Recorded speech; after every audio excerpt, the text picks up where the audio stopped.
Hello, friends. This is Dave Hurwitz, executive editor at ClassicsToday.com and celebrity spokesmodel for the ClassicsToday.com merchandise shop, which you can visit on the homepage at ClassicsToday.com and get fabulous stuff like this shirt here, which I know you all want. Today, by popular demand, I am talking about Holst's The Hymn of Jesus. Why? Well, first of all, it's just one of the screaming masterpieces of 20th century choral music. I mean, it just is. If you haven't heard it, you haven't lived. I mean, it's really that simple. It is just an amazing piece of music. Even if you think the whole liturgical background and text is all folderol, as I do, it's still one of the most glorious pieces of music ever conceived by the human brain. And like everything that Holst does, it doesn't get performed very often. It really doesn't. I mean, it may be in the UK once in a while, but the fact of the matter is it doesn't get played because it's really awkward. Like everything that Holst did, it's not like anything else. I mean, a normal guy, a regular kind of guy would say, I want to write a choral work. I'll write. I'm an Episcopalian or an Anglican or whatever the heck he was. I'm going to write a mass or a requiem or a cantata or a gloria or a stabat mater or something in English and Latin. Who cares? That's what they do. And so we would immediately know where it goes in the grand scheme of things. Well, the Hymn of Jesus is not a mass or a requiem. It is its own liturgy. Holst creates his own liturgy musically. And by the way, he structures the text. The text comes from the apocryphal Acts of St. John. And Holst learned Greek himself. He learned Greek to be able to understand the original Greek and make his own translation, which is in kind of stilted Edwardian poetry, but that's okay. It works perfectly well. It's sort of inspired nonsense, and it's what it is. It isn't in anything else. So first of all, no one knows how to pigeonhole this piece. You can't. You don't know how to program it. Second of all, it's only 21 minutes long, 22 minutes long. So where do you put it? Third, it calls for a double choir plus a semi-chorus. So that's 3 choirs. The semi-chorus only does the word amen, basically. Everybody else does everything else. It's extremely difficult to sing. It does everything you could possibly do with human voices. And this is in like 1919, and it was a feat of unbelievable imagination. You have humming, you have singing, you have Gregorian chants, you have very complicated polyphony, you have unbelievably weird dissonances, including a whole tone cluster that the chorus has to hum. I mean, how you find your notes in there. I mean, as somebody who sang in choirs for decades, I have no idea. It is really, really tough. And it's only 20 minutes long. And it also has a large orchestra. And you need an organ. I mean, could he possibly have made it more difficult or impractical? But he was absolutely possessed by his vision of this work, and it is as transcendental a piece of music as anyone has ever conceived. It truly, truly is. And I'm going to take you through it, and then we'll talk about recordings. Because it's such a unique piece, there have only been 4 or 5 recordings of the thing. It's not like it's complicated in terms of the recordings. What we need to talk about is the music, because the music is just amazing. Amazing, amazing music. I fell in love with this piece the first time I heard it. It will grab you forever and never let you go.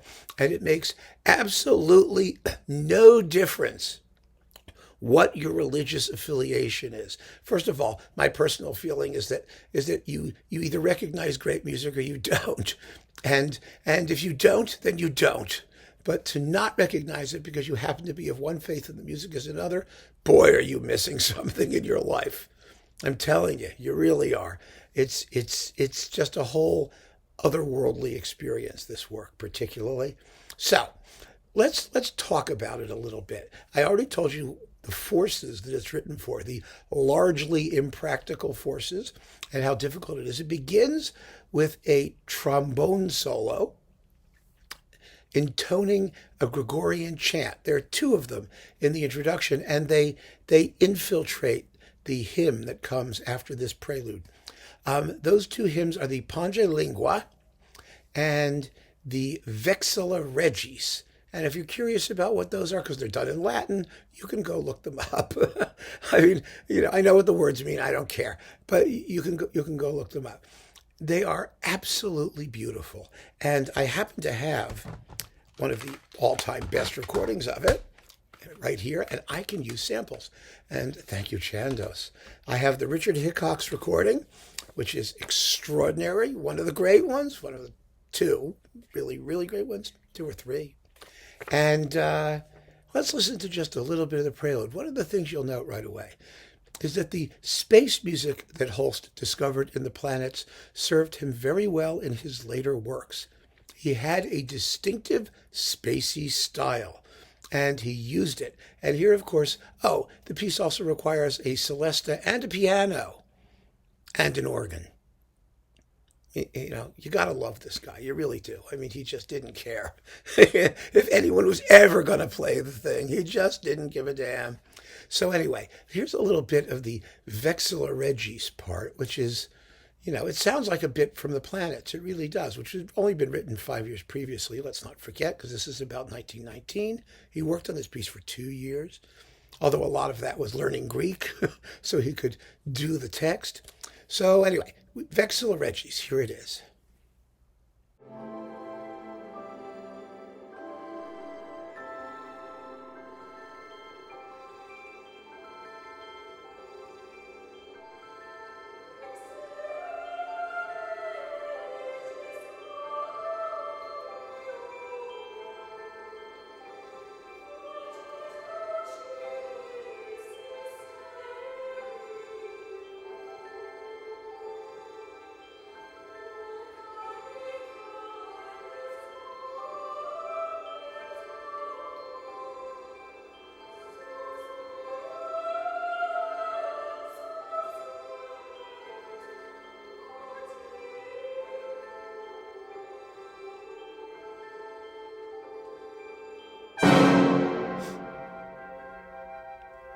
Do you love it yet? Need I play more? Well, I'm going to anyway.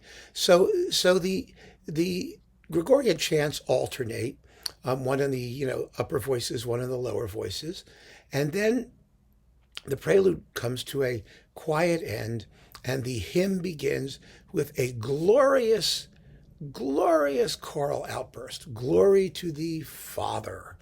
And, glory to thee, O God, and glory to thee, O grace, and a lot of glory to these. And those glory to these are accompanied by a steady tread, a sort of regular tread, just bum, bum, bum, bum, bum, bum, scalar motive in the lower basses and organ pedals. And that is that formula.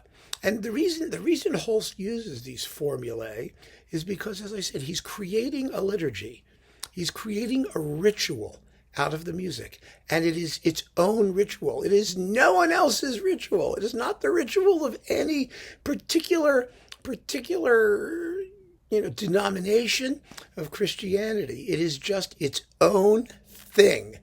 And that's what makes the work so incredibly, I think, incredibly alluring. It has this sense of being a primal act of spiritual affirmation. And what can you say? Here is just a little bit of that opening initial apostrophe to God with the full choirs.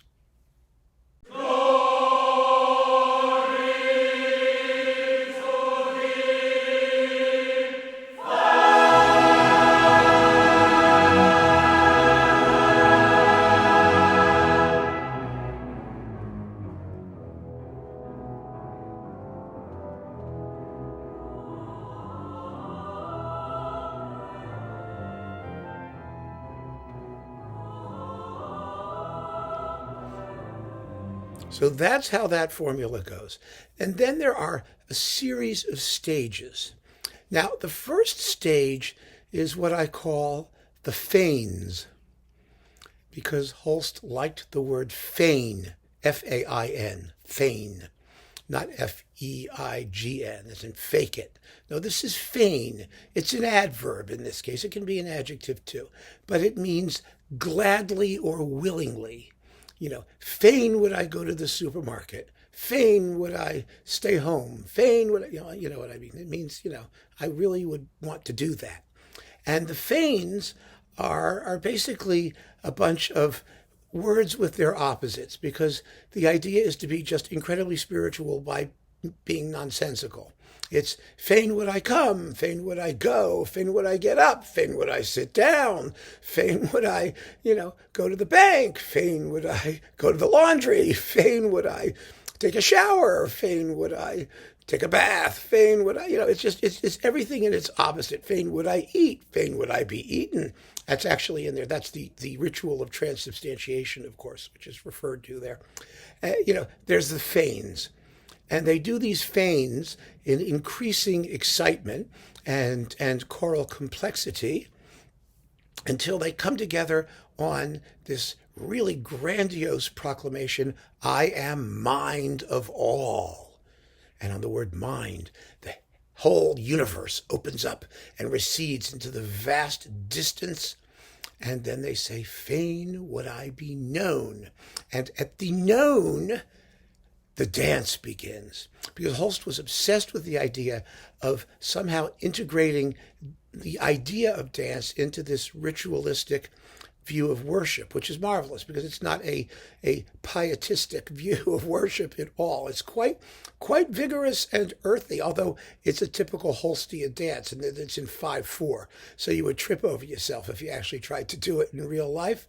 And it is the dance of divine grace, which is what they're singing about. And it really, really gets rocking. I'm not kidding. It really hauls. The organ cranking in and all. Oh, it's just incredibly marvelous. So I'm going to play you a little bit of the dance part. And it culminates in another feign. Fain would I flee, and fain would I remain. And it's it does a lot of feigning in there. In the other meaning of the word feign, yes.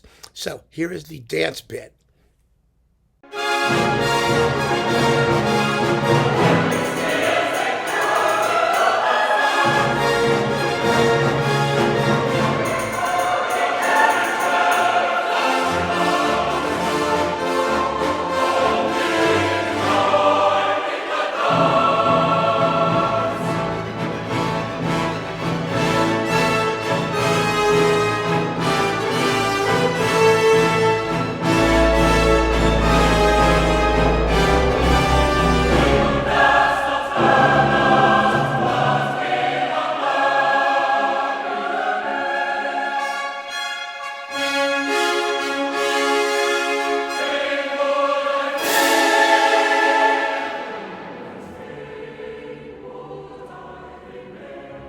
Then, once the dance bit calms down, it returns to the music of the prelude.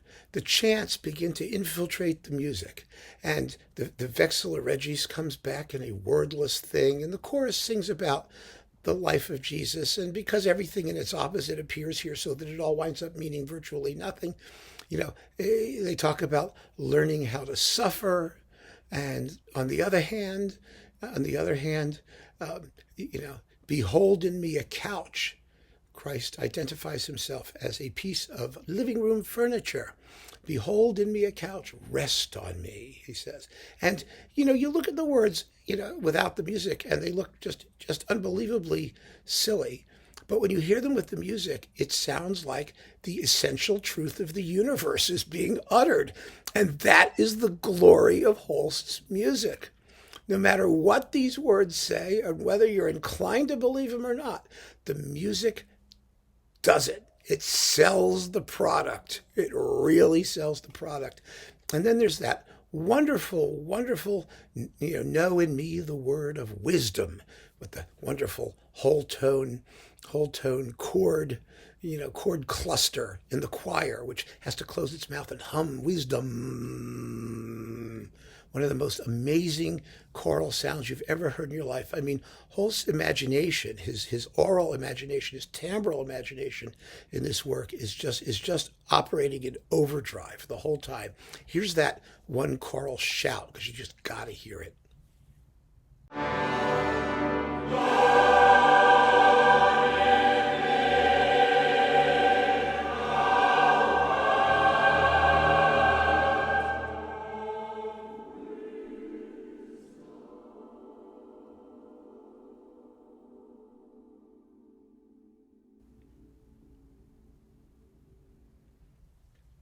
Yeah, that's really something, isn't it?